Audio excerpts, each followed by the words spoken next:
의성 IC에 빠지면 바로 저희 교회가 있습니다. 시골 교회 20년 심무하다가 도시교회에 오니까 참 의안이 붕붕합니다. 어떻게 해야 될지 오늘 아침에 쌀밥 잡수셨으면 보리밥 잡수신다 생각하시고 은혜 받았으면 좋겠습니다. 어느 도시에 공동묘지 관리자가 매일 몇 번씩이나 장례 행렬이 지나가는 공동묘지의 문 안쪽 작은 집에서 살고 있었습니다. 어떤 분이 이 관리자에게 물어보기를, 매일 보는 이 슬픈 광경이 당신의 신경을 거슬리거나 자극하지는 않습니까? 라고 물어보았더니 그렇지는 않습니다. 처음 여기서 일을 시작할 때에는 종종 잠을 이룰 수가 없었습니다. 겨우 잠이 들어도 자주 깨고 잠을 깰 수밖에 없었고, 또 그 시체라든지 장행렬이 눈에 아른거려서 굉장히 힘든 시간들을 보냈지만, 지금은 이런 일이 단련이 잘 되어서 무덤 한가운데 누워도 편안히 잠잘 수가 있게 되었습니다. 그렇게 이야기를 했다고 합니다. 저는 이제 한 30년 목회를 하고 지금 교회에서 한 20년 목회를 하는데요. 처음 제가 목사가 되어서 결혼식 주례를 하게 될 때에 주례를 어떻게 할까? 안 그래도 부끄러움도 많고 마을 주변도 없는 사람이 주례를 어떻게 하나 상당히 고민스럽고 굉장히 긴장이 되었거든. 누가 죽었다 그러면 장례식을 치르면 결혼식은 한 번 가면 되는데 장례식은 기본이 3번이잖아요. 장례식을 어떻게 치러야 되냐? 엄청나게 긴장하고 또 그렇게 준비를 한 적이 있습니다. 이제 20년, 30년 했잖아요. 장례식이 생겨도 결혼식을 한다고 해도 전혀 걱정하지 않습니다. 이미 너무 익숙해졌기 때문에 뭐 장례식이 생겨도 결혼식이 해도 이미 여러 편의 설교나 준비가 다 되어 있고 그냥 가면 되거든요. 이처럼 우리가 익숙한 것이 굉장히 편안하고 좋을 때도 있지만은 한편으로는 좀 처음 가졌던 그 열심, 그 사모하는 마음, 그런 마음들이 좀 식은 것 같아서 조금 마음이 조금 안 좋을 때도 있음을 보게 됩니다. 우리가 엄청난 하나님의 은혜를 받고 하나님의 자녀가 되어서 주님의 몸된 교회를 섬기는데 제일 중요한 것은 하나님의 은혜인 것 같습니다. 하나님의 은혜를 알고 하나님의 은혜를 받으면 교회에 무슨 문제가 생기고 무슨 어려움이 있겠습니까? 그러나 은혜를 알지 못하고 은혜를 받지 못하고 은혜를 유지하지 못하게 되면 행복한 신앙생활을 할 수가 없단 말이죠. 그럼 은혜라고 하는 뜻이 무엇입니까? 자격이 없는 사람, 자격이 없는 사람에게 하나님께서 베푸시는 하나님의 호의를 은혜라 그런단 말이에요. 나는 아무런 자격이 없는데 전적인 하나님의 호의로, 하나님의 사랑으로 우리가 죄 사함을 받고 하나님의 자녀가 되지 않았습니까? 내 공로로 천국 가는 것이 아니고 하나님의 공로로 우리가 천국을 간단 말이에요. 이 은혜만 생각해 보면, 이 은혜만 안다고 하면 얼마든지 우리는 주를 위해 봉사하는 것도, 섬기는 것도, 예배 드리는 것도 아마 기쁨으로 감사함으로 감당할 수가 있는 줄로 압니다. 아마 여러분 잘 아시는 손경민 씨의 은혜라고 하는 찬양이 있지 않습니까? 내가 누려왔던 모든 것들이, 내가 지나왔던 모든 시간이, 내가 걸어왔던 모든 순간이 당연한 것 아니라 은혜였소. 아침 해가 뜨고 저녁에 노을, 봄의 꽃 향기와 가을의 열매, 변하는 계절의 모든 순간이 당연한 것 아니라 은혜였소. 모든 것이 은혜, 은혜, 은혜, 한없는 은혜. 내 삶에 당연한 것 하나도 없었던 것을 모든 것이 은혜, 은혜였소. 여러분은 그렇습니까? 지나온 모든 것, 네가 숨쉬는 이 순간순간마다가 하나님의 은혜가 아니었다고 하면, 오늘 과연 내가 이곳에 있을까 생각해 본다고 하면, 우리는 누구보다 은혜를 알고 은혜를 사모하는 우리 은광교회 성도들 되기를 간절히 바랍니다. 여러분, 내가 가지고 있는 것, 속에 가지고 있는 것이 밖으로 드러나거든요. 내 안에 은혜가 충만하고 말씀 충만하고 성령 충만하면 말하는 것도, 얼굴 표정에도 그 은혜가 밖으로 새어 나오게 된단 말이죠. 옛날 영국의 루이스 황제가 신하들을 데리고 민정 사찰을 가게 되었습니다. 어떤 동리 모퉁이에 있는 물의 방앗간 앞을 지나가게 되었는데, 그 물의 방앗간 안에서 굉장히 기쁘게 부르는 노래 소리가 들리는 겁니다. 왕이 도대체 누가 저렇게 기쁘게 노래를 부를까 싶어서 그 물레간 방앗간 안을 들여다보니까 한 노인이 이렇게 기쁘고 즐겁게 노래를 부르는 겁니다. 세상 사람 날 부러워 아니하여도 나도 역시 세상 사람 부럽지 않네. 하나님의 은혜를 생각할 때에 할렐루야 찬송이 저절로 나네. 신나게 노래를 부른 거예요. 이 노래를 듣고 루이스 황제가 2절은 이렇게 불러라, 그렇게 가르쳐 줬다고 합니다. 세상 사람 날 부러워 아니하여도 영국 황제 루이스가 날 부러워하네. 십자가의 사랑을 생각할 때에 할렐루야 찬송이 저절로 나네. 은혜 받은 사람이 아니면 이렇게 행복하게 즐겁게 부를 수가 없을 것입니다. 이와 같이 은혜 받은 사람만이 세상에서 가장 행복한 사람으로 노래를 부를 수가 있는 것이죠. 아마 여러분 잘 부르시는 찬송가인 내 영혼이 은총 입어라는 찬송가를 잘 아실 거예요. 내 영혼이 은총 입어 중한 죄짐 벗고 보니 슬픔 많은 이 세상도 천국으로 화도다. 높은 산이 거친들이 초막이나 궁궐이나 내 주 예수 모신 곳이 그 어디나 하늘나라라. 그럼 어디 있든지 주 예수를 모신 곳이 그 어디나 하늘나라 천국이다 말이죠. 그래서 우리가 참 힘들고 어렵다 할지라도 우리 하나님 은혜를 알고 은혜를 받고 은혜를 유지하면 행복한 신앙생활을 할 줄로 믿습니다. 그럼 왜 우리는 은혜를 받아야 되느냐? 왜 은혜가 필요하냐? 은혜를 받게 되면 자기 자신에 대해서 정확하게 알 수가 있습니다. 그럼 사람들은 자기 자신에 대해서 너무나 잘 아는 것처럼 보이지만 정작 자신에 대해서는 너무나 모르고 살아갑니다. 여러분 2년에 한 번씩 건강검진을 받지 않습니까? 건강검진을 받는 이유는 나는 몸이 건강하다고 생각하는데 정말 내 몸이 어떠한지를 진단을 받아보면 안단 말이에요. 내가 고혈압이 고혈압인지 저혈압인지, 경동맥에 지금 석회화가 되어 가고 있는지 없는지, 아니면 지방간인지, 대장에 무슨 용종이 있는지 진단 받아보면 정확하게 알 수 있거든. 내가 은혜 받은 사람인가 은혜 받지 못한 사람인가. 뭘 통해 알 수 있느냐? 자기 자신에 대해서 정확히 아는 사람. 다시 말하면 은혜 받은 사람은 자신이 하나님 앞에 죄인임을 알게 됩니다. 똑같은 사람이 성전에 올라갔습니다. 세리는 감히 하늘을 우러러 보지 못하고 가슴을 치면서 주여 나는 죄인이로소이다. 통에 잡아가는 사람, 은혜 받는 사람의 모습이지 않습니까? 여러분, 그러나 바리새인은 그렇지 못했단 말이에요. 나는 소득의 11조를 드리고 일주일에 몇 번 금식을 하고 나는 이렇게 성경을 일독을 했고 밤마다 나는 하나님 앞에 철야기도 하는 이런 사람이다. 자기 의를 드러냈단 말이에요. 여러분, 하나님은, 주님은 누구를 더 귀하게 여기셨습니까? 자신의 모습을 알고 은혜를 받은 사람 하나님이 귀하게 여기셨단 말이에요.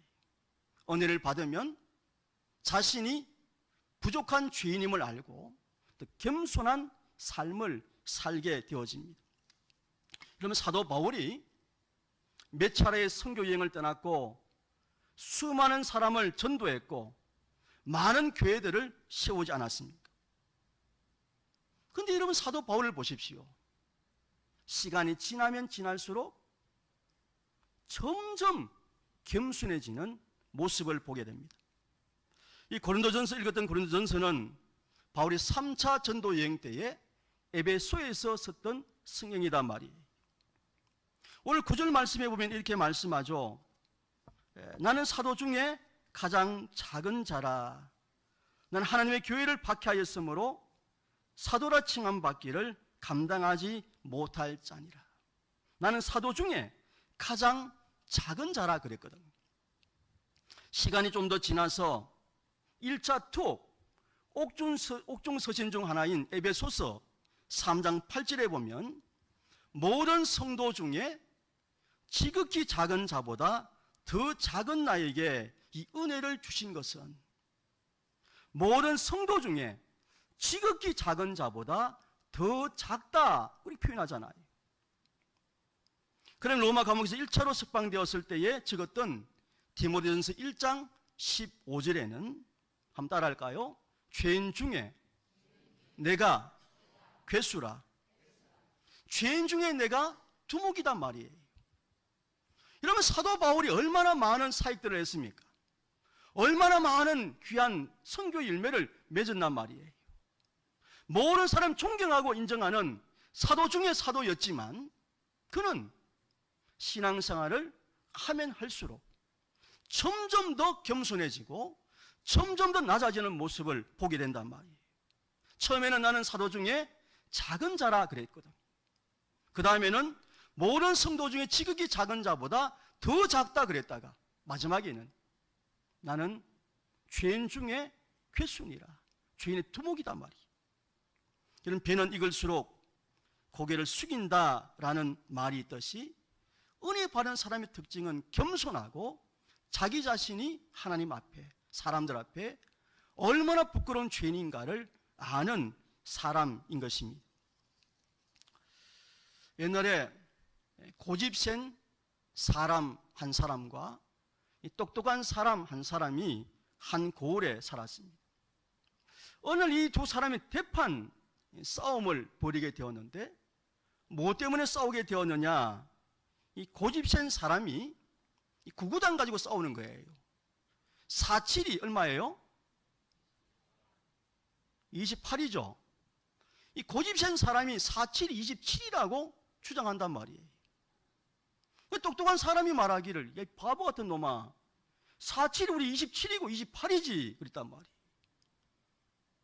여러분, 교인들끼리 싸우는 거 한번 보십시오. 뭐 때문에 싸우는지. 부부간에 싸울 때 뭐 때문에 싸웁니까? 아무것도 아닌 거 싸우거든요. 저희 교회도 보면 옛날에 여러분 냉면에 올라가는 그 고기가 소고기 올라갑니까? 돼지고기 올라갑니까? 이거 가지고 다투더라고요. 그래서 이 두 사람이 계속 싸우다가 더 이상 풀리지 않으니까 그걸 원님에게 찾아갔단 말이에요. 원님, 이 고집센 놈이 4,7, 27이라 그럽니다. 이 고집센 놈이 하는 말이 이 사람이 28이라 그럽니다. 그걸 원님이 이걸 좀 해결해 달라 그랬단 말이에요. 그러니까 당연한 사실을 당연하게 말했는데 글쎄 이놈이 28이라고 우기지 않습니까? 라고 고집센 놈이 그렇게 이야기한단 말이에요. 여러분, 그걸 원님이 누구를 곤장 쳤겠습니까? 4,7, 27이라고 틀린 고집센 사람을 쳤겠습니까? 4,7, 28이라고 똑똑한 사람을 곤장 쳤겠습니까? 4,7이 28이라고 하는 똑똑한 사람을 곤장 쳐서 방민했단 말이에요. 억울하잖아요. 4,7이 뭔데? 28인데 왜 28이라고 하는데 나를 때립니까? 그랬단 말이죠. 그때 원님이 말하시기를 4,7이 27이라고 우기는 그런 놈이랑 싸운 네 놈이 더 어리석은 놈이다. 내 너를 매우쳐서 지혜를 깨치게 하려 한다 그러면서 똑똑한 사람은 곤장치고 내보냈단 말이에요. 이런 교회 보면 정말 아무것도 아닌 것 때문에 싸우거든. 20년 내가 있었다 그랬잖아요. 20년 동안. 한 사람은 47, 27 가지고 싸우고, 한 사람 47이 28이라고 똑똑하다고 싸우고, 남전도회가 봉고를 몰고, 스타렉스죠. 몰고, 옛날 영덕에, 지금 영덕으로 그리, 옛날 구경을 많이 갔는데요. 갔다 오는데, 여름에 덥잖아요. 여름 더우면 반드시 에어컨을 켜야 된단 말이에요. 근데 꼭 그 중에 한 사람이, 12명 가면 꼭 한 사람이 뭐라고 하는가 하면은, 나는 에어컨 바람 싫다. 자연 바람이 좋다. 문 열어라. 다른 사람은 에어컨 바람 시원해 좋은데, 결국 그것 때문에 5년 동안 네가 옳다, 네가 옳다. 잘 먹고 와가지고 그런 일이 생기더라고요. 여러분, 은혜 받은 사람의 특징은 자기 자신에 대해 잘한단 말이에요. 다른 사람은 너 그렇게 믿으면 안 된다, 너 그렇게 살면 안 된다라고 말하지만 자기 자신은 모른단 말이에요. 그러면 결국 문제가 되거든. 문제가 생긴단 말이에요. 여러분, 은혜를 받고 나는 하나님 앞에 부족한 죄인임을 알고 겸손하게 살아가는 여러분이 되기를 간절히 바랍니다. 두 번째로, 은혜를 왜 받아야 되느냐? 은혜를 받으면 감사하며 살게 됩니다. 그럼 은혜 받으면 뭘 보면 아느냐? 늘 불평하고 원망하기보다는 감사하며 살아가는 사람이 되어지는 것입니다.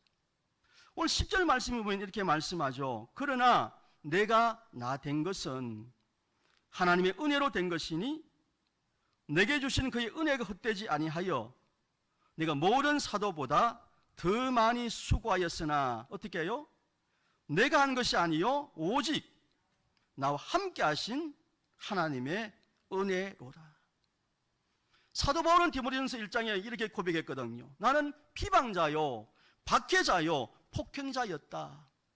나는 주님으로부터 은혜 받을 만한, 긍휼을 받을 만한 아무런 자격이 없는 사람이지만 내가 주께 감사하는 이유는 하나님이, 주님이 그런데 이 같은 죄인을 충성되이 여겨 직분을 맡겨주시니 감사한다 그랬거든요. 여러분, 교회에서 내가 어떤 직분을 맡았든지, 내가 하나님 자녀가 되었든지, 여전도 회원이 되어서 봉사하든지, 모든 것이 하나님 은혜인 줄 알면 우리는 감사하며 살 수밖에 없단 말이에요. 습관적으로, 의무적으로 예배드리는 것이 아니고 정말 감격함으로 예배드리는, 감사함으로 예배드리는 성도, 바로 은혜 받은 사람의 특징인 줄로 믿습니다. 이스라엘 백성들이 200만 명이 넘는 사람들이 출애굽하여 광야에 들어서게 됩니다. 농사도 지을 수 없습니다. 이런 뭘 먹고 200만 명이 넘는 사람이 뭘 먹고 살 수가 있단 말이에요. 그런데 하나님께서 주신 양식이 뭐예요? 하늘 문을 여시고 만나를 내려주셨단 말이에요. 한 번도 보지 못한 그 신비로운 양식, 그 만나만 먹고 40년을 보냈잖아요. 그 40년 그 만나를 먹고 암에 걸렸다, 비만에 걸렸다, 무슨 문제가 생겼다, 그런 말이 없잖아요. 가장 합당한 음식, 일용할 양식을 그들에게 내려보냅니다. 출애굽기 16장 14절 15절에 보면 이들도 처음 봤기 때문에 뭔지 모른단 말이에요. 그 이슬이 마른 후에 광야 지면에 작고 둥글며 서리같이 가는 것이 있는지라 이스라엘 자손이 보고 그것이 무엇인지 알지 못하여 서로 이르되 이것이 무엇이냐, 뭔지 모르니까 이것이 무엇이냐 그랬단 말이에요. 만나라 그랬단 말이에요. 여호와께서 너희에게 주워 먹게 하신 양식이라. 신비롭잖아요. 시간이 좀 더 지났습니다. 출애굽기 16장 31절에 이스라엘 족속이 그것을, 그 이름을 만나라 하였으며 가시같이 희고 맛은 꿀 섞은 과자 같았더라. 꿀 섞은 과자 같았더라 그랬거든요. 민수기 11장에 들어서게 되면 이들이 불평합니다. 애굽에 있을 때는 오이도 먹었고 부추도 먹었고 참외도 먹었고 파도 먹었고 마늘도 먹었는데 이제는 우리 기력이 다하여 이 만나 외에는 보이는 것이 아무것도 없도다. 그것을 거두어 맷돌에 갈기도 하며 절구에 찢기도 하고 가마에 삶기도 하며 과자를 만들었으니 그 맛이 기름 섞은 과자 맛 같았더라. 좀 바뀌었죠? 민수기 21장 5절에 이렇게 말합니다. 백성이 하나님과 모세를 향하여 원망하되 어찌하여 우리를 애굽에서 인도하내어 이 광야에서 죽게 하는가? 이곳에는 먹을 것도 없고 물도 없도다. 우리 마음이 이 하찮은 음식을 싫어하노라. 어떻게 해요? 하찮은 음식이라고 그랬단 말이에요. 보십시오. 출애굽하자 말자 하늘에서 내렸던 그 만나가 몇 개월이 지나고 바뀌었습니까? 똑같은 만나를 내려주셨어요. 1년이 지난 후에 만나가 바뀌었습니까? 똑같은 만나를 내려주셨어요. 10년이 지난 후에 만나가 바뀌었습니까? 똑같은 만나를 내려주셨어요. 그런데 보십시오. 반응을 보십시오. 처음에는 무슨 맛 같았다고요? 꿀 섞은 과자 맛 같았다 이랬거든요. 그죠? 좋단 말이에요. 꿀 섞은 과자 맛 같았더라. 맛있었단 말이에요. 시간이 좀 지나니까 어떻게 표현했어요? 기름 섞은 과자 맛 같았더라. 좀 바뀌었죠?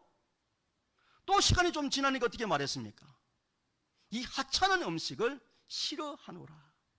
이 하찮은 음식, 보잘것없는 음식, 거친 음식, 진절머리가 난다 이 말이에요. 여러분, 하나님께서 보내신 만나가 바뀐 겁니까? 이스라엘 백성들의 마음이 바뀐 겁니까? 마음이 바뀌었단 말이에요. 처음에는 이것이 무엇이냐? 꿀 섞은 과자 맛 같았더라. 너무 행복하고 좋았단 말이에요. 굶어 죽을 판인데 하나님 일용할 양식을 주셔서 살 수 있게 되었구나 감격하고 좋아했단 말이에요. 그런데 시간이 지나니까 은혜가 떨어지게 되니까 마음이 바뀌었잖아요. 이 하찮은 음식, 진절머리 난다. 이 거친 음식을 내가 싫어하노라. 마음이 바뀌었거든.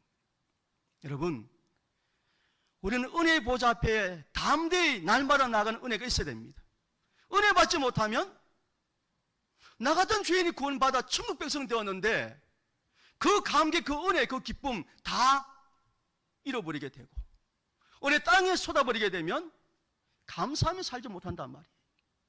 오늘 여러분 가슴에 손을 대시고 한번 생각해 보십시오. 나는 감사하며 신앙생활을 하고 있는가? 나는 새벽기도에 나올 때에 주를 위해 봉사할 때에 하나님 감사합니다. 감사합니다. 감사하며 살고 있느냐 하는 것입니다. 이 감사가 없다고 하면 우리 신앙생활을 한 번 더 점검해 봐야 되는 것입니다. 그럼 우리 마음이 콘크리트 바닥과 같이 딱딱해져 버리면 은혜 받지 못합니다.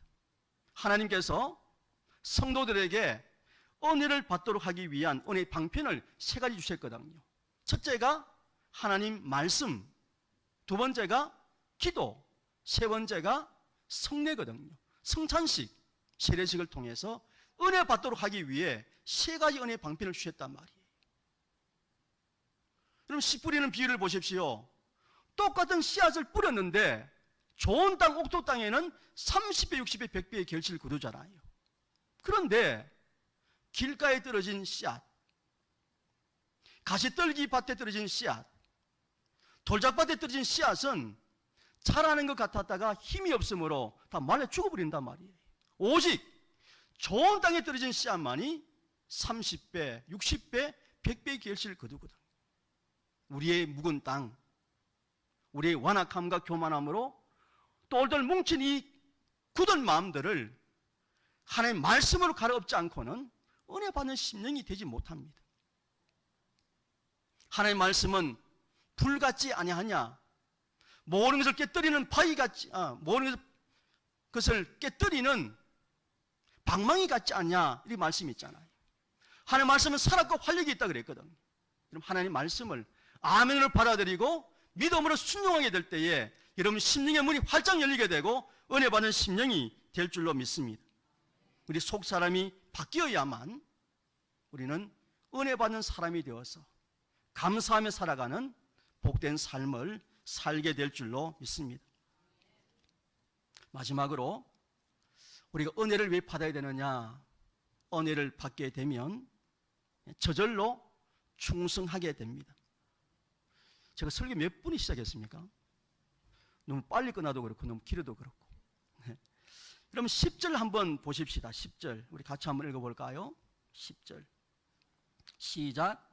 그러나 내가 나된 것은 하나님의 은혜로 된 것이니 내게 주신 그의 은혜가 헛되지 아니하여 내가 모든 사도보다 더 많이 수고하였으나 내가 한 것이 아니요 나와 함께 하신 하나님의 은혜로라.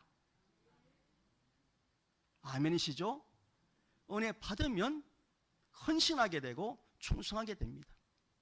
은혜가 식어버리면 아무것도 하기 싫습니다. 자꾸 다른 사람이 하는 것만 눈에 보인단 말이에요. 내만 미움이 쌓이게 되고 시기 질투만 생긴단 말이에요. 은혜 받으면 우리 사도 바울이 고백하지 않습니까? 내가 모든 사도보다 더 많이 수고하였으나 내가 한 것이 아니요 오직 나와 함께 하신 하나님의 은혜로라. 이 수고라는 말이 헬라어에는 코피아우로 나옵니다. 여러분, 우리가 농사철이나 요즘처럼 더운데 열심히 일하게 되면 뭐가 열이 나가지고 뭐가 어떻게 됩니까? 코피 터지자는 거죠. 비슷하죠, 단어가. 코피아우. 열심히 일하고 충성하게 되면 코피가 터지는 것처럼 이 은혜를 깨달으면 깨달을수록 더욱더 수고했다는 것입니다. 탕진할 정도로 열심히 노력했다 하는 말씀이죠. 사도 바울이 무슨 큰 명예, 무슨 큰 영광 보겠다고 죽도록 그렇게 고생하고 헌신하고 살았단 말이에요. 그럼 고린도후서에 보면 사도 바울이 장가도 가지 못한 그가 로마 시민권도 가졌고 엄청나게 학벌도 좋고 집안 배경도 좋은 그가 얼마든지 편안하고 출세한 삶을 놔두고 죽도록 그리 충성한 모습을 보지 않습니까? 그 이유가 어디 있겠습니까? 하나님 은혜를 깊이 받았기 때문에, 그 은혜를 깨달았기 때문에 그는 죽도록 수고한 모습을 본단 말이에요. 로마서 14장 8절에 우리가 살아도 주를 위하여 살고 죽어도 주를 위하여 죽나니 그러므로 사나 죽으나 우리는 주의 것이로다. 사도행전 14장 19절에 보면 이고니온 비시대 안디옥에서 끝까지 이 사도 바울의 복음 전하는 것을 방해하기 위해 쫓아온 사람들이 돌로 쳐서 사도 바울을 죽도록 그렇게 치지 않았습니까? 죽었다 생각하고 다 갔지만은 기절한 그가 다시 살아나서는 다시 복음 전하러 뚜벅뚜벅 걸어가는 모습을 본단 말이에요. 저 같으면 다시는 그곳으로 보고 싶지도 않을 것이고 가고 싶은 마음도 없을 텐데 돌에 맞아 죽을 뻔한 그가 다시 그 길로 돌아가서 교회를 든든히 세우고 복음 전하는 모습을 보게 됩니다. 그는 이렇게 고백합니다. 빌립보서 1장 20절에 나의 간절한 기대와 소망을 따라 아무 일에든지 부끄러워하지 아니하고 지금도 전과 같이 온전히 담대하여 살든지 죽든지 내 몸에서 그리스도가 존귀하게 되려게 하려 하나니 이는 내게 사는 것이 그리스도니 죽는 것도 유익함이라. 주님께 영광이 된다고 하면, 주님께 유익이 된다고 하면 난 죽는 것도 유익하다라고 고백하면서 충성을 다했던, 헌신했던 사도 바울의 모습을 보게 됩니다. 그럼 저 영월에 가면 면 이름도 바꾸었습니다. 김삿갓면이라고. 김삿갓이 아시죠? 이제 관광지로 개발되다 보니까 아마 군에서도 이름을 김삿갓면이라 이렇게 바꾸었습니다. 우리 교인 처갓집이 그곳에 있는데 그 산 밑에 집이 있는데 그 밑에가 김삿갓이 묘지가 거기 있습니다. 그래서 많은 사람들이 물 좋고 공기 좋으니까 구경하러 그곳에 많이 오시더라고요. 근데 한 번은 이분이 한 동네에 들어가게 되었는데 비오지 못한 한 가정에서 초상이 났습니다. 그래서 이제 장례식을 다 치르고 비석에다가 글 하나를 적어 올려야 되는데 일자 무식이니까 글을 적을 수가 없단 말이에요. 남루한 차림이지만 선비 같은 이 사람을 집으로 초청해서는 음식을 잘 대접해 드리고 이제 부탁을 하는 겁니다. 우리 아버님이 이렇게 되어서 비석에 글을 하나를 올려드려야 되는데 우리는 아무리 배운 것이 없어서 좀 하나 적어달라 그런단 말이에요. 그러니까 물어보죠. 뭐 배설을 하셨습니까? 배설을 안 했습니다. 무슨 뭐 글을 적을 만한 무슨 일을 한 적이 있습니까? 그걸 한 적이 없습니다. 옆에 있는 사람이 말하기를 그분은 밥은 잘 먹었습니다 그런단 말이에요. 식성은 참 좋았습니다 그런단 말이에요. 그래서 이 선비가 이제 글을 하나 적어주죠. 그래서 다죽 다먹이라 적어주고 이 후손들이 엄청나게 좋은 비석으로 다죽 다먹이라 비석을 세워두었습니다. 나중에 도대체 이것이 무슨 뜻인가 궁금하잖아요. 다죽 다먹, 다죽 다먹. 여러분 거꾸로 한번 해보십시오. 다죽 다먹. 먹다 죽다잖아요. 이 사람 일평생 뭐하다 죽었습니까? 먹다 죽은 인생이단 말이에요. 인분 제조기. 먹고 똥 싸다 죽은 인생이단 말이에요. 우리 하나님 앞에 서게 될 때에 뭐하고 왔노? 그러면 우리 의미 없는 존재로 이 땅에 내던진 존재는 아무도 없잖아요. 뜻이 있어. 아니 목적이 있어 다 우리를 이 땅에 보내셨거든. 한 뜻이 있어서 이 은광교회 여러분들 보내셨단 말이에요. 이러면 주신 사명이 있거든요. 그런데 그 사명 감당하려고 하면 뭐가 없으면 안 돼요? 은혜 없으면 안 됩니다. 은혜 땅에 쏟아버리면 은혜 없으면 안 된단 말이에요. 은혜가 있어야만 내가 죄인임을 알고 겸손하게 헌신할 수 있습니다. 은혜 받아야만 감사하며 살 수가 있습니다. 은혜 받아야만 충성된 헌신된 삶을 살 수가 있는 것입니다. 여러분 은혜 받으려고 하면 기도가 있어야 되겠고 말씀이 있어야 되겠고 성찬식을 통해서 나 같은 죄인 위에 십자가 죽으신 주님의 은혜, 주님의 사랑을 깨닫는 사람만이 이런 헌신된 삶을 살게 될 줄로 믿습니다. 우리 은광교회 여전도에 우리 은광교회 모든 교인들이 은혜 받기 위해서 이런 밥 먹는 거 여러분 좋은데 요즘 제가 그 시골에 있지만은 그 덕향이라고 지금 소고기집 유명한 데 있습니다. 몇 군데가 있거든요. 저도 잘 안 가는데 뭐 대구에서 엄청나게 많이 오시더라고요. 여러분도 오신 적 있죠? 군이 그 효령하고 도련 보니까 엄청나게 오시더라고요. 음식이 여러분 좋은 거 먹기 위해서는 뭐 몇 시간도 그리 가잖아요. 여러분 이 코로나 힘든 시간 은혜 받기 위해 여러분 발버둥 치면서 은혜를 받아야 되겠다 그런 마음으로 은혜 받아서 참 하나님 앞에 설 때에 먹다 죽다 하는 인생이 아니고 사명 가지고 헌신하여서 주님 앞에 설 때에 부끄럽지 않는 여러분의 삶이 되기를 주님의 이름으로 축복합니다.